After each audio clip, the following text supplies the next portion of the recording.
Every year, the sun spends 19 days in the constellation of Ophiuchus. Yet, the Roman patriarchy and Babylonian mystics saw fit to remove her from the astrological mosaic 2,000 years ago.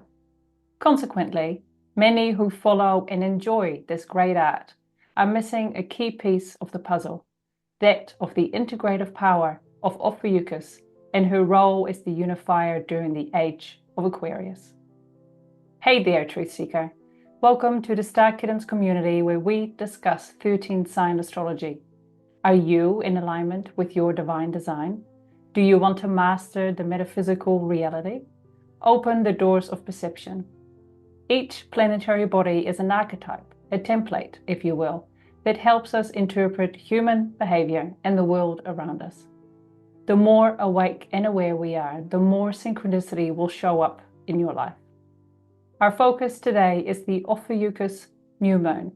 We will spotlight and interpret the opposition to Jupiter and the challenging square to Saturn in Aquarius. To help us reach more souls with this important message, please like, share, and subscribe. There's a lot going on, so let's jump in.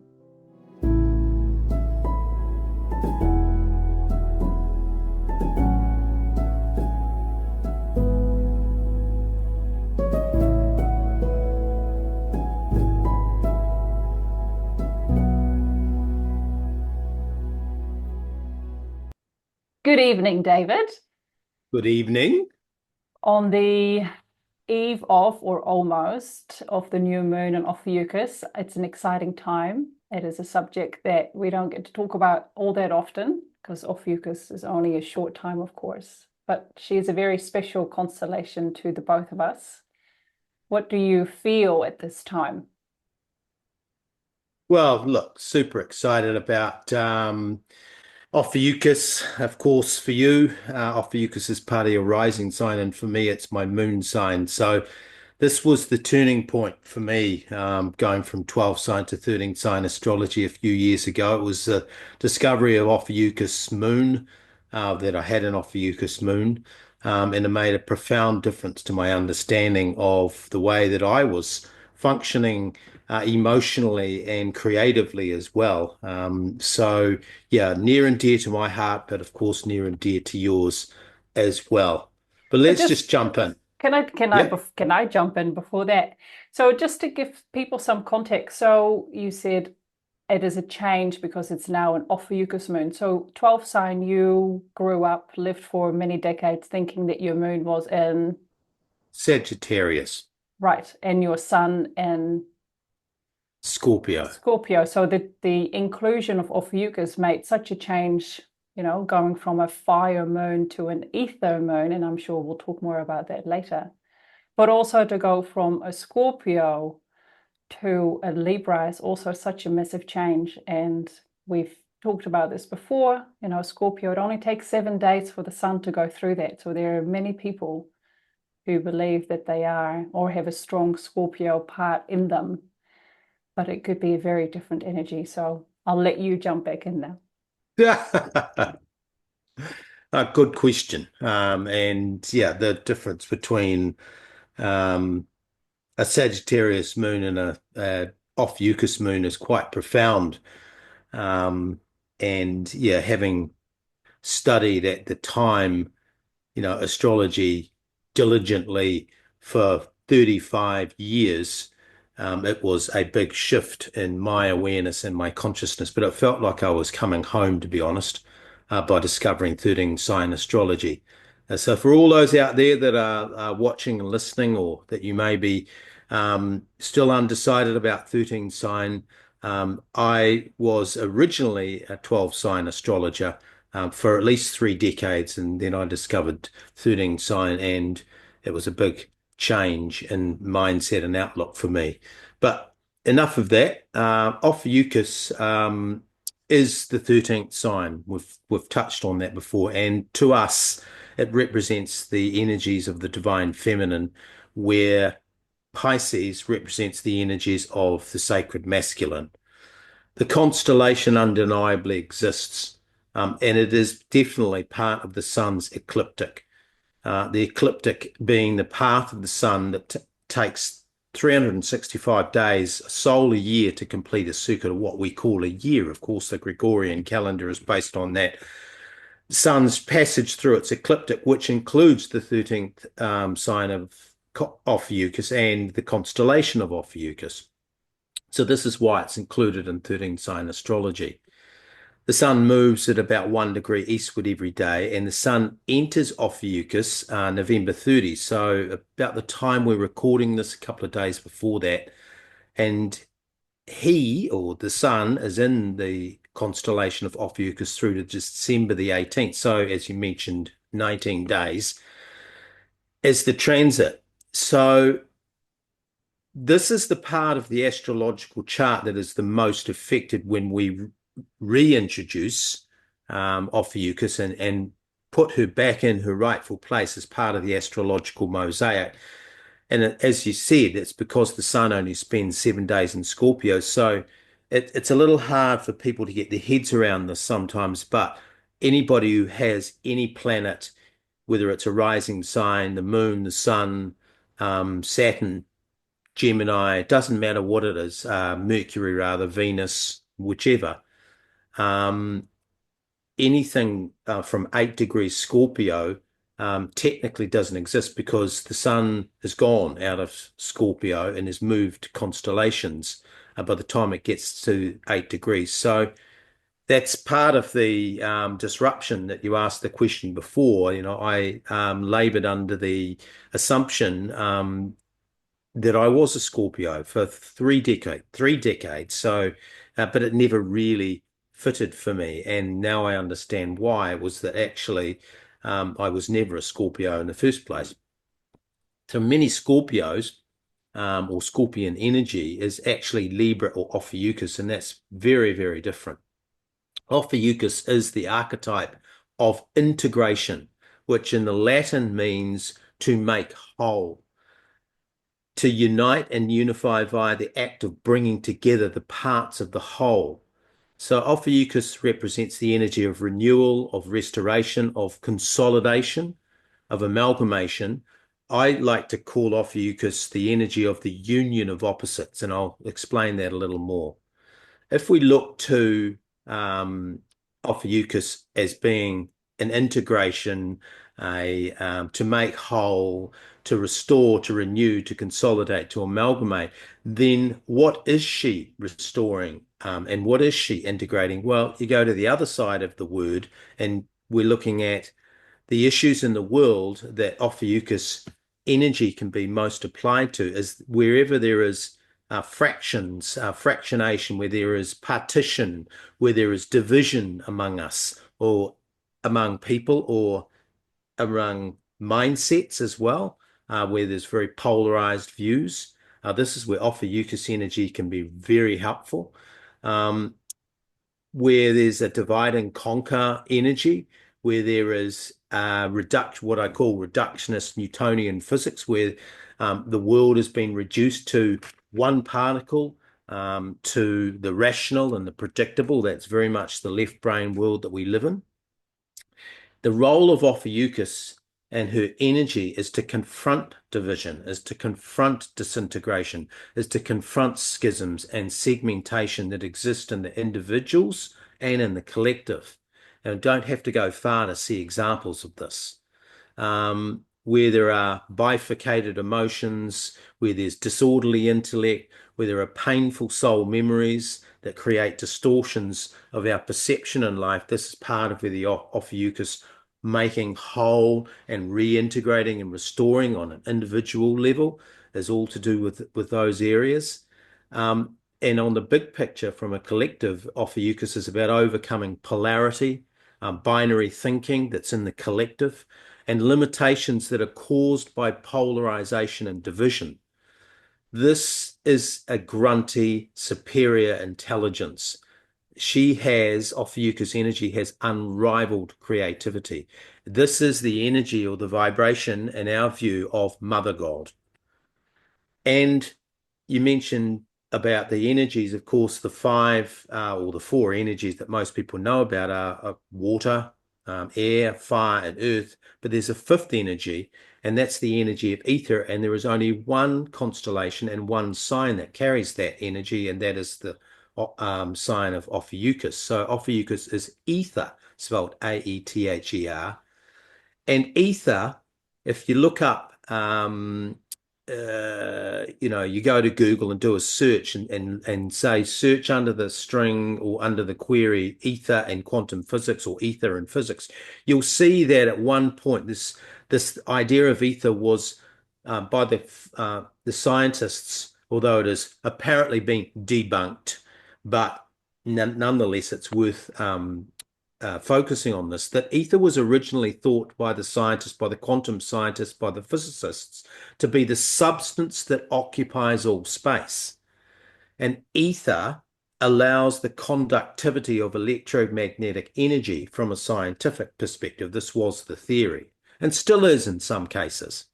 Electromagnetism is what causes matter and manifestation. If we think of what Joe Dispenza talks about, he talks about the brain being an electrical function and the heart being an emotional or magnetic function, electromagnetism.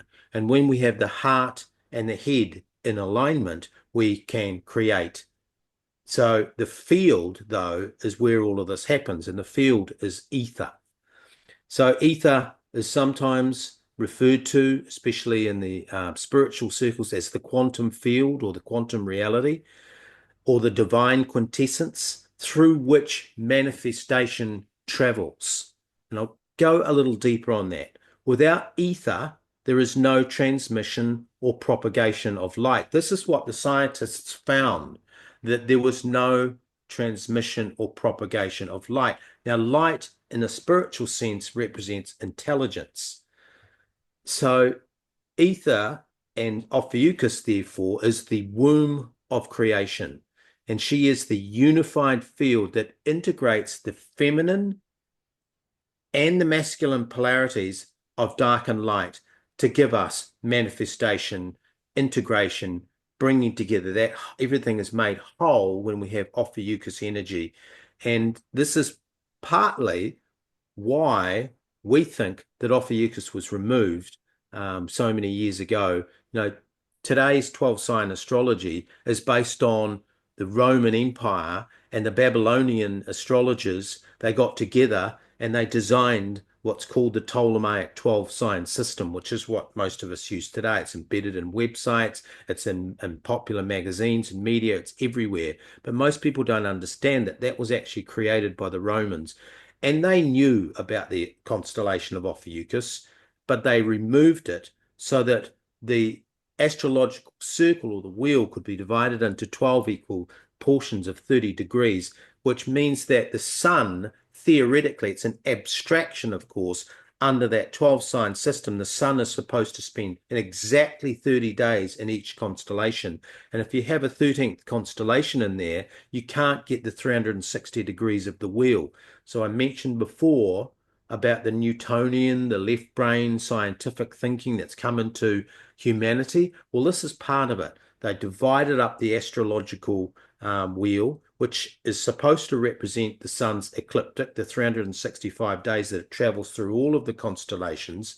They knew about the sun moving through the constellation of Ophiuchus, but they took her out because it just confused matters. So here we are today with a 13 sign system, and we get to talk about it, and it's pretty exciting. Yes, and we've spoken about this before as well, that I just see it as such a crime, right? People use these beautiful art forms from astrology to tarot to whatever, thinking that this is a way to help me understand what I'm here to do. We get often during readings, we get questions of what's my purpose? How do I fit in here? How do I better gel with people? And by using then a system that's based on 30 degrees constellations, it's not true. It's not what's happening. Get your smartphone, any app with the night sky, the stars in there. It will show you very clearly. The internet will be going wild with, and Sagittarius or A new one, of course, Pluto going into Aquarius. You know, it's not there, and it's such a shame that people have been so far removed of what it could help them so much. So just for people who are listening, yes, this new moon is happening in Ophiuchus. It is happening at 1 degree Ophiuchus. And now let's talk about the opposition it makes with Jupiter. So Jupiter is sitting at 23 degrees Taurus. Yeah, not much to say about Jupiter, but before we touch on the role of Jupiter here at the new moon, in a conjunction with the new moon in Ophiuchus, so the sun and the moon, of course, are together. Yeah, you talk about that tragedy. Well, this is part of the divide and conquer that I started in the opening with. This is part of keeping us, humanity, on the back foot, unaware, and not exploring or questioning what's going on. And certainly, we're about to touch on Saturn, but before we get there, a big part of this Ophiuchus energy is restoring us back to the way it was. So, of course, the status quo, represented by Saturn, again, who we'll touch on in a moment, is keen to make sure that the status quo stays exactly as it is, which means that we live in somewhat in ignorance in so many areas. And of course, with all of this in mind, most people will be aware that the energy of Jupiter is the energy of making, of expansion, of amplification, of augmentation, and proliferation, in this case of ideas. So Ophiuchus impulse is to restore, I mentioned that in the beginning, to regenerate and integrate that which is broken. We believe the astrological mosaic, the astrological art, is broken. And it's broken because, as he said, it's very easy scientifically with mobile phones and GPS positioning and satellites and everything else. It's incredibly easy these days to see exactly where the sun is, and the sun will be going into the constellation of Ophiuchus. That is unquestionably what's actually happening. So briefly, though, apart from all of that expansion of ideas, the Jupiter in Taurus gives us specific context for this tackling of this disintegration and division and polarity, and making it whole. With Jupiter and Taurus, we're specifically talking about Earth and her resources and the battle over Earth and her resources, the schisms that are taking place. Let's say a classic example would be fossil fuels versus green energy would be a classic. And there are so many examples. We don't need to go into them here, but I think if you put your thinking caps on, you can see quite clearly where there is very stark differences, and there are groups and movements that stand in opposition to one another. Whereas the Ophiuchus energy is saying, okay, we've got all of that, but let's find a third way. Let's find a way to integrate both perspectives. And I know it sounds incredibly utopian and incredibly pie in the sky, but this is the energy of Ophiuchus. And I mentioned at the beginning that this is superior intelligence and elevated creativity. So the answers to some of these so-called intractable issues, why there is one tribe over here believes this and one tribe over here believes this, or one group believes this or one group believes that about Earth and the Earth's resources, Ophiuchus says, I've got the confidence, this is an Ophiuchian energy, I have the confidence to see both sides and to see a way forward so that we can be restored, made whole, and reconciled and not get stuck. Yeah, and move forward. And this whole divide and conquer, my goodness, we see it everywhere, from political debates to the best diet you can follow to just everywhere. And we've stopped, I think a lot of us have stopped the ability to listen with an empty cup as such. You're still willing to take on someone else's perspective, and you might not gel with it, but just be respectful and just listen to where they're coming from. And then maybe they will do the same to you so you can share your perspective. And wouldn't that be a much better way to go about things? So we're going from Jupiter to another important planet, and that is Saturn. Saturn is making a square with the new moon, and Saturn is still sitting at 15 degrees Aquarius. Yeah, and I'll just pick up on something you said too, that the Ophiuchus. So when we are listening to one another, when we enter into a discussion and we share ideas, humans, that is, of course, the energy of wanting to balance two sides is very much a Libra energy, and the ability to communicate is a Mercurial energy, and the ability to talk and converse is, of course, all of the air signs, which are, Libra and Aquarius and Gemini. But Ophiuchus, as I mentioned right at the outset, just to be clear, Ophiuchus is the integration of all of that. And it's the ability not just to hear and perceive and communicate and understand, but to find a creative way forward that perhaps has never been thought about before. And that is a nice segue into the square of Ophiuchus into Aquarius. So Aquarius, of course, being where some of that left field thinking can come from. Now, if we focus on the idea that a square is where there's a tense energy, so it's an energy of action which requires us to do something at this time with what we're hearing, with what we're perceiving, with what we understand is going on. It's not good enough just to mull over it, to sit on it. This is an energy of action, of getting creative and responding to some of the issues that are coming up in the world, which is the Aquarius collective. Ophiuchus is integration. And in this context, it's the integration of Saturn's lessons about the collective consciousness. Saturn represents structure and institutional power, the command and control, the hierarchy, the status quo. This is big government, big oil, big banks, big tech, big media, big pharma, academia, religion, science. Anywhere where there's a control structure is Saturnian energy. And Ophiuchus has to understand that before you can move forward. It's like you can't throw out the baby with the bathwater. So the Ophiuchian energy with Aquarius, which is very much about disrupting the status quo.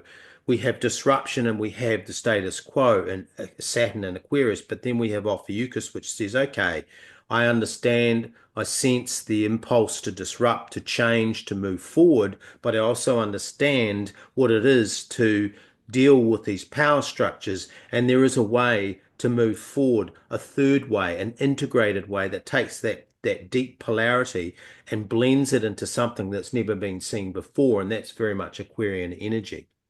Now, if history is any teacher, if we go back to the last two cycles of when Saturn was in Aquarius, between 1994 and 1996, and also in the mid 60s.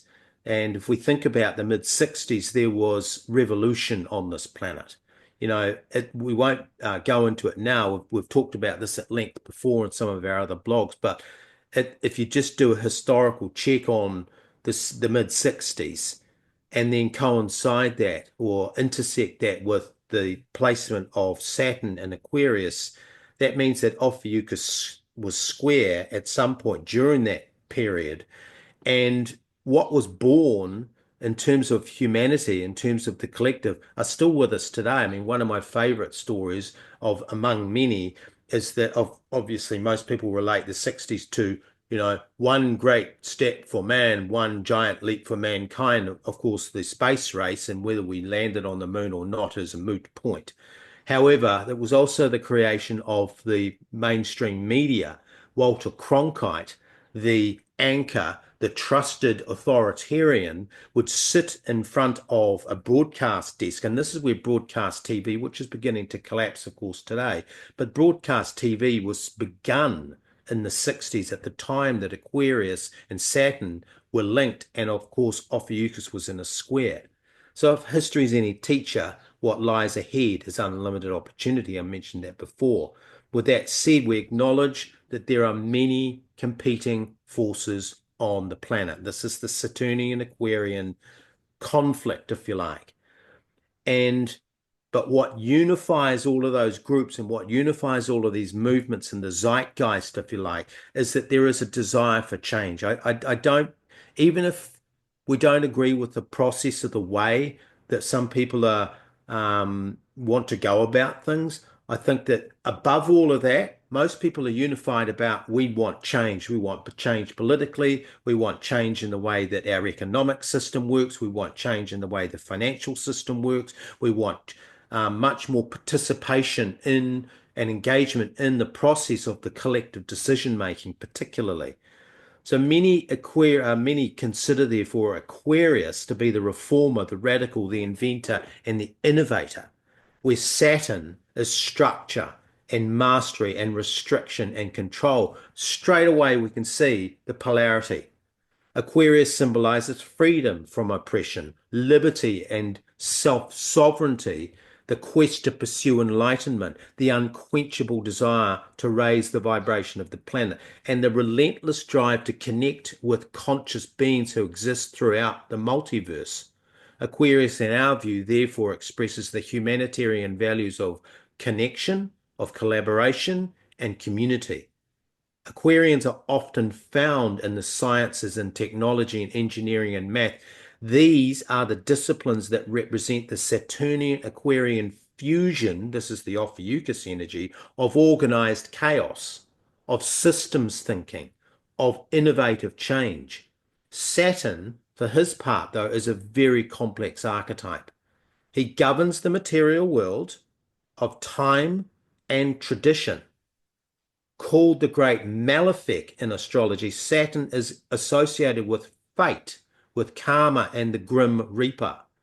In Jungian and archetypal psychology, Saturn is often called the senex, there's S-E-N-E-X, a word derived from senos, meaning old or senior. The Saturn or senex energy is realistic, it's grounded, it's stable. These are the energies of patience and pragmatism.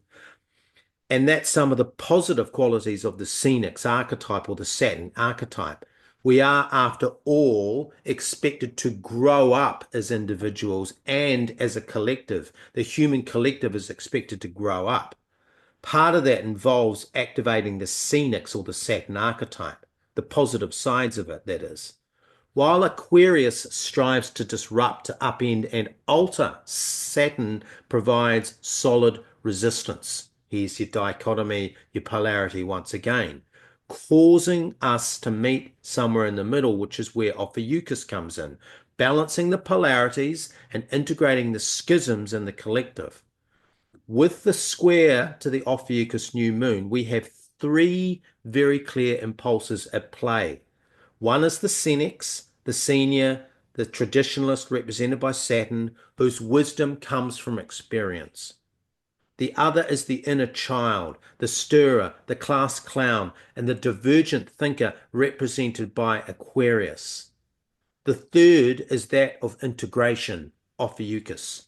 The key message of this new moon and this period, in fact, excuse me, is that we have reached a crossroads, a turning.